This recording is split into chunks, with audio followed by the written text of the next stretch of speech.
Hello, welcome back. So today we're moving on to a new application, application number 11, which is the thermal switch. And this is a really interesting problem. You remember on our last application, we looked at convection, radiation, conduction using this teapot, and we only did the thermal analysis. In this application, we extend it to include thermal plus structural, meaning that we have displacements that are captured and predicted based on whatever the thermal conditions are. Okay, so it's called a coupled mechanical thermal analysis. And what we're going to do basically is have two layers of a bimetallic plate, so aluminum and steel. They have different coefficients of thermal expansion and so forth. And so we're going to inject heat into this thing and watch the switch open. It can open up and down. So that's kind of the goal of today. For the fully coupled thermal stress analysis, it's pretty interesting. One of the things it requires the existence of elements with both thermal and displacement degrees of freedom. And so you're actually solving the temperature equations, which we are going to talk about coming up next week, I think, and the structural displacements at the same time. So they have to be, the solution has to be handed off from one to the other. You can do time-dependent material response. You can include radiation effects as well. The techniques work in both standard and explicit, and you can include inertial effects, and you can also do steady state or thermal. So with that, let's go over to ACI and get started. Okay, I'm over here at the portal, and you can see that I made a directory in work classes ME461 and app 11. Okay, so I'm sitting in this directory, and of course when you log in, you're not going to have anything. I have some stuff in this directory because I made sure that the files worked before. Okay, so first thing, let's load up Abacus. So we'll do a module load Abacus, and then we'll do a VGL run Abacus. Before we do that, actually, we should get the files. Okay, so let's go over to the notes page here, and here you're going to have a thermal switch in meters. You download that. You can download the teaching license. You can also download the PBS script if you'd like. Probably a good idea. And of course the application packet is there.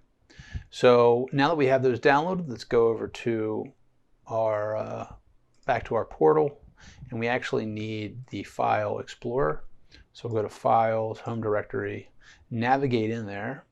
So work, classes, ME461, and this is app 11. So you're just going to drag, you can drag these things right over there.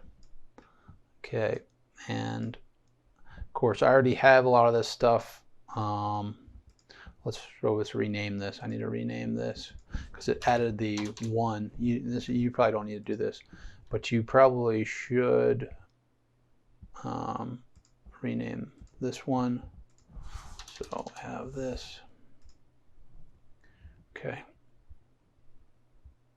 So it should be good. When you go back to your directory, you should have the CAE, the environment file, and the PBS script.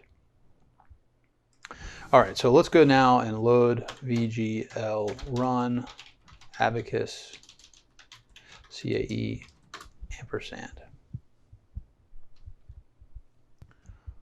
All right, and I'm going to set up my viewport.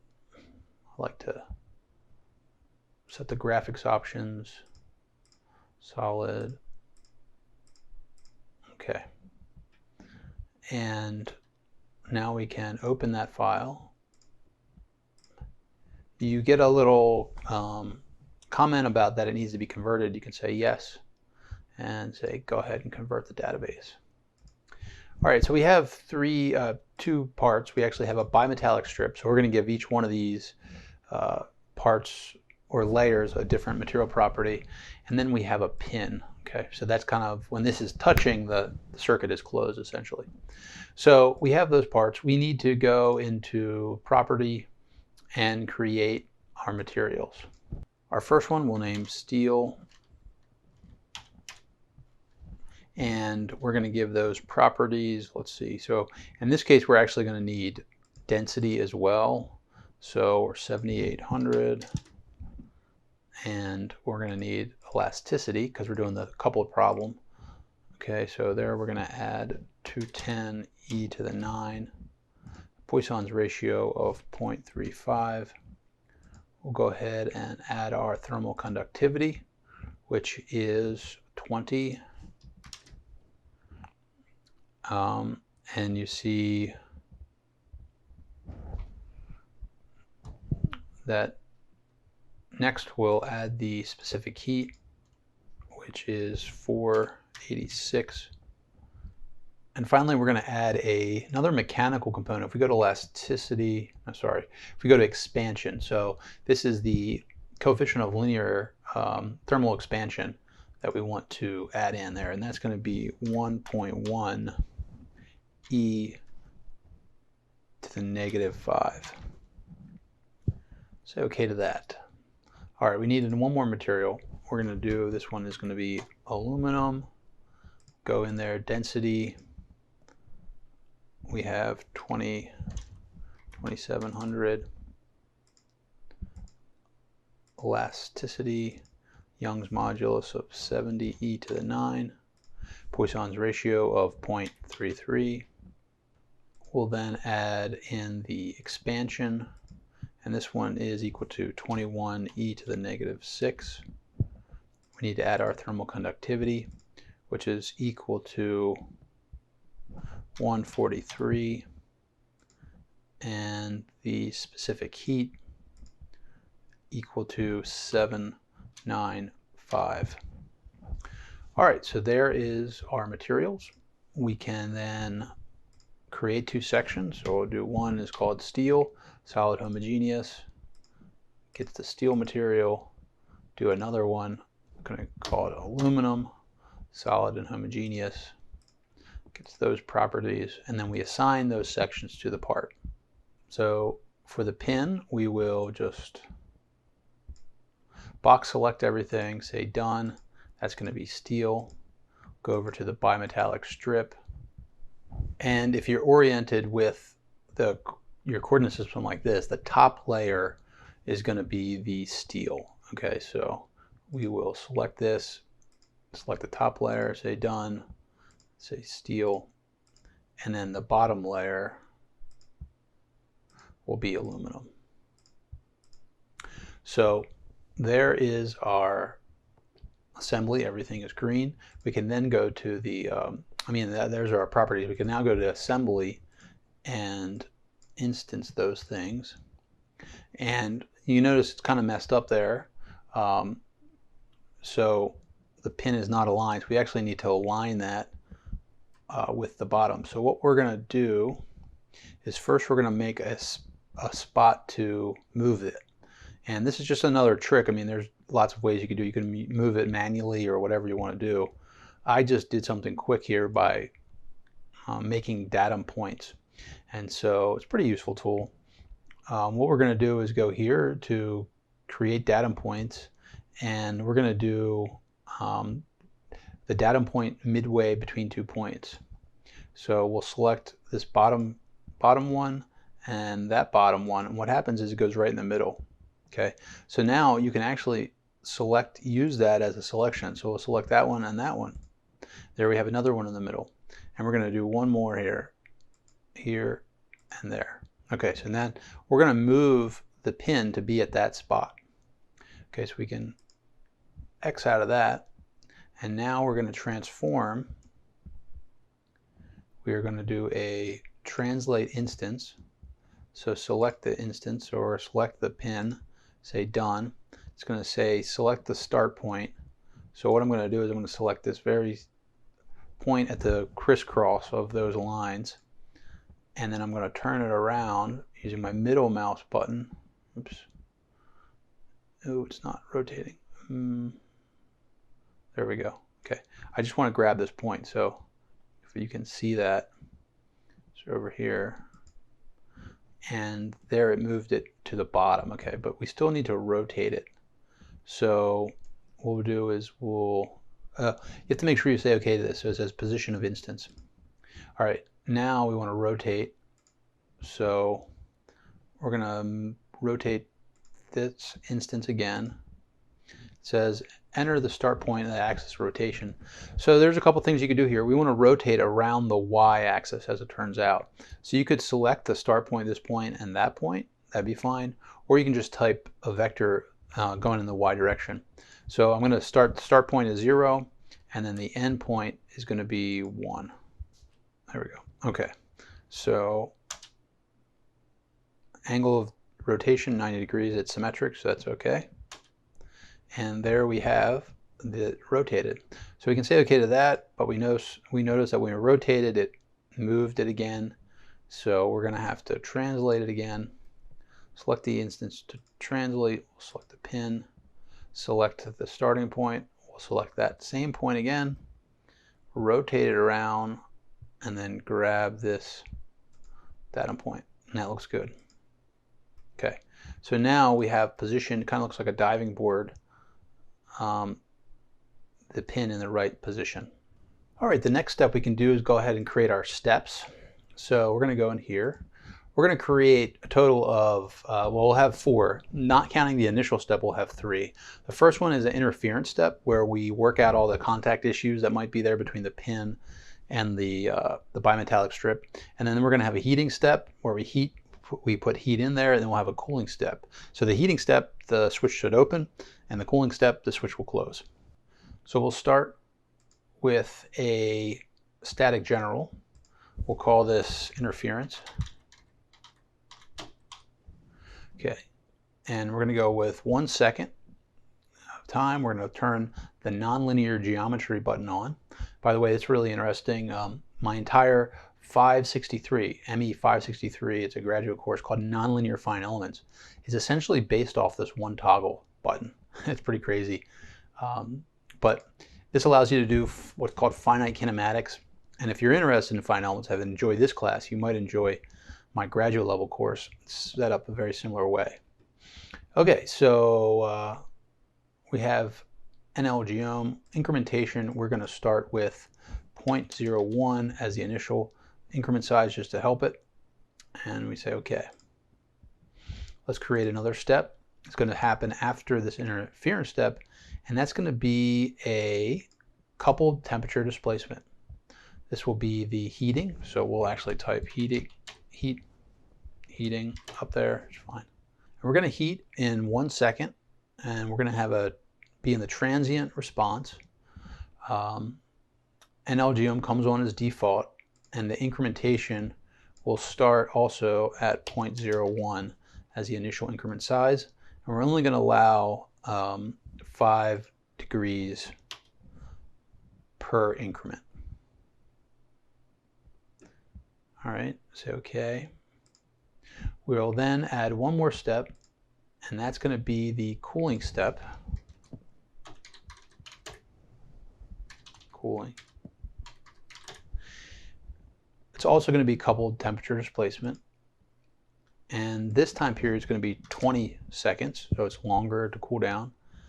And the increment size will going to be 0.01 also. And we're also going to put 5 degrees for the maximum allowable. All right, we should probably just pop into our field output and check what's being output. So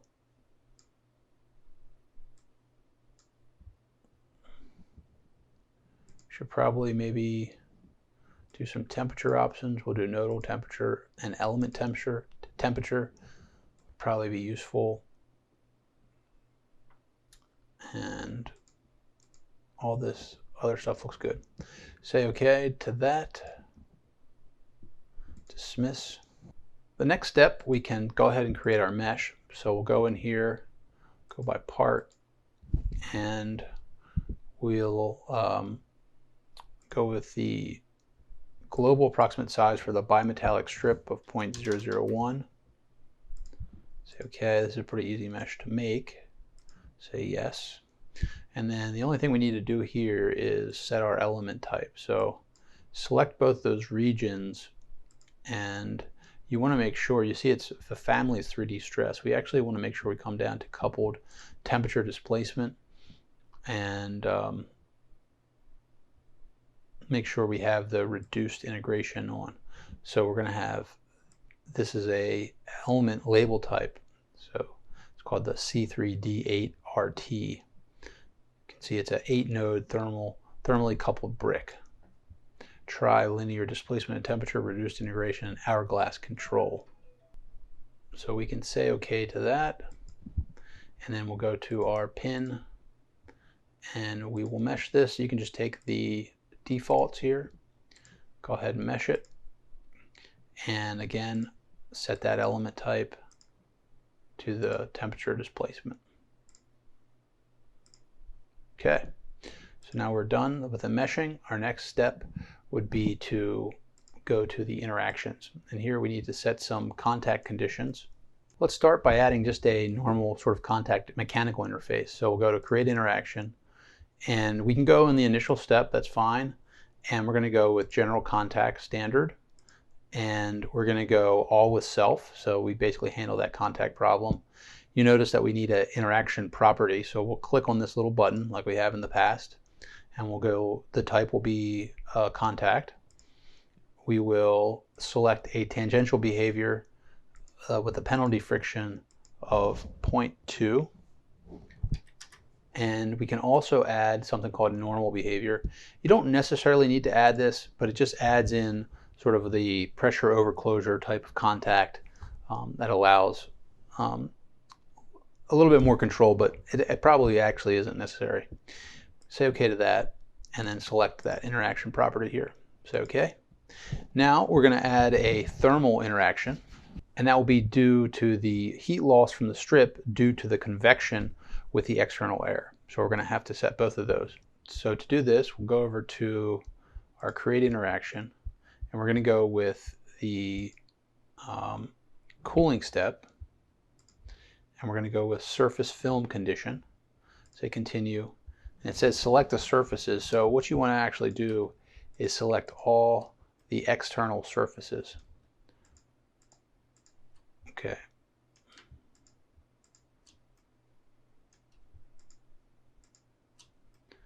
Okay, I think I got them all. That's done. Say done. And then you have to enter some information here, which we'll have to add a coefficient of 0.5 here. And then the sink temperature will be 20 degrees centigrade, so room temperature. Say OK to that. We have all these little squares should pop up. All right, so that handles the interactions. Let's now go to the loads. And we're going to do a couple things. We're going to do encastre, hold the pin, and then this back face fixed. So we're going to select a displacement boundary condition. We can go in the initial, and it'll be encastre. We'll select these bottom faces of the pin, hold that fixed, and these back faces of the bimetallic strip. Say done, and we can just pin everything. Our next load is going to be the heating, so to heat this thing up during the heating step, okay? And that's going to be a body, what's called a heat flux, body heat flux. So we're going to go into load, and we're going to go into the heating step, and we'll go to thermal, and we see body heat flux. Say continue. We're going to actually select these bodies here. Say done, and then over in the edit, we'll do a magnitude of 800, and we can keep the amplitude as instantaneous, so it hits it right away. Say OK to that. All right, but if we go back into this load manager here, we don't want this to be 800 in the cooling step. So we're actually going to take that back down to 0. So we're going to click on that, keep it as instantaneous, but then it's going to switch that temperature off. So it would be 0 in the applied loading. Okay, so then you should see this is modified. Okay, and then we want to have everything set to room temperature. So what we're going to do is we're going to create a predefined field, we can go into the initial step, go into temperature, say continue, just box select everything, say done, and we're going to do direct specification with a magnitude of 20 degrees. Okay, so now we will go to the job, and we should probably do a save, file save as. You can name this a PP1 or 11, I mean, say okay. And we have that saved. So it might be a good idea now to, well, let's create the job 1, and then say okay, go over here, and what we'll do now is we're going to do a data check, say okay, and while that's going, I'm going to go over to create a new ACI window to get on ACI B, so SSH LRHK12 at ACI-B.ACI.ICS.psu.edu. Enter my password. Push.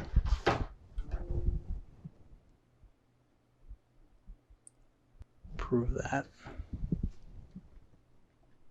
I'm going to go over here and gedit PBS app11.pbs. So I'm going to 2 processors for 2 hours. Don't need this, so we can remove that. And job 1 on 2 CPUs. This looks good. So I'm going to save that. Save, that's ready to go. I'm going to navigate into work, classes, at ME461 plus APP11. Okay, there's my PBS script. Let's go back into Abacus. Looks like the check completed, so we might as well go ahead and write the input and go ahead and submit that. Go back to here and do a Q sub -a open app11.pbs. This is where we'll submit the job, and got a job ID, do qstat -u rhk12, and we're just going to watch that, and in the next video we'll come back and post process. So I'll see you then.